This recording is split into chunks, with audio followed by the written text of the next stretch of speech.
เคทุกคนนะครับสบายดีเด้อพบกันอีกกับส่งบ่าวร้อนหนุ่มลาวกับวิถีชีวิตเวียกงานเนาะเวียกงานก็คือขับรถพี่น้องเลยขับรถขับมาแต่พูดมันนี่ก็ได้เนาะออกเดินทางแต่ชายแดนบ้านแดนสวรรค์เนาะหรือว่าชายแดนลาวบ้าวเนาะชายแดนระหว่างเวียดนามกับลาวซึ่งวันนี้บ่าวร้อนหนุ่มลาวก็ได้นำขบวนมาฮอดเมืองซีปูนแล้วสันสะเนาะใส่เวลาเกือบประมาณเกือบได้ชั่วโมงอะไรเนาะเขาออกพุ่นกับประมาณ10 โมงเศษเนาะมาฮอดตอนนี้ก็10 โมง 58แล้วเนาะจักหน้อยกันสิฮอดบ้านนาบอเนาะสิฮอดทางแบงเขาเมืองวีระบุรีเนาะทางเจ้าจะเดินทางมาแต่โน่นเลยพี่น้องเอ้ยสมมือเช้านี่กันออกแต่ตี 4เนาะแต่4 โมงเช้านำขบวนส่งรถเป่ากลับมาที่นี่ก็เฮากับ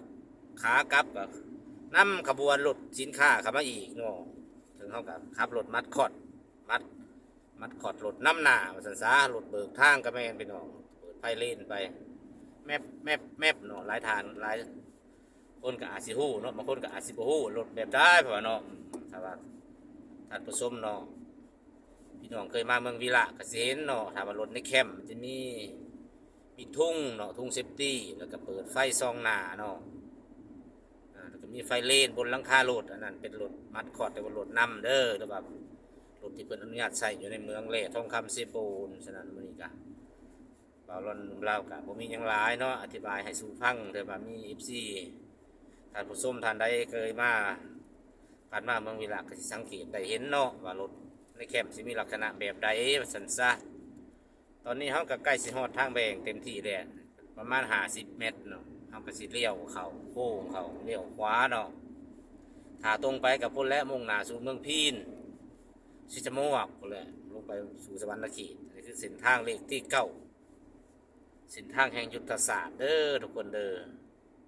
หลายคนก็สิฮู้ดีเนาะหลายคนก็บ่ทันละฮู้ก็มีว่าซั่นซะบ่ว่ากันพี่น้องเอ้ยไกลFC ไทยเหนือไทยลาวว่ากันเด้อฝั่งซ้ายฝั่งขวาโอเคแต่เราพี่น้องทางประเทศอเมริกาประเทศยุโรปแล้วเนาะต่างแดนเพิ่นไปได้มีแฟนอยู่เมืองนอกเมืองหน้าบางทีเพิ่นก็มีกำลังใจกดไลค์กดคอมเมนต์อยู่ได้เนาะถามข่าวเด้อสักคนเนาะทุกมุมโลกก็แล้วกันเอาลมนุ่มลาบ่มีหยังหลายมาฝากความคิดฮอดคิดถึงทุกท่านทุกคนก็แล้วกันเนาะผู้ที่เคยติดตามช่องบ่าวร้อนหนุ่มลาวก็ต้องขอบคุณมาโดยดีตลอดวันนี้เก็บภาพบรรยากาศของ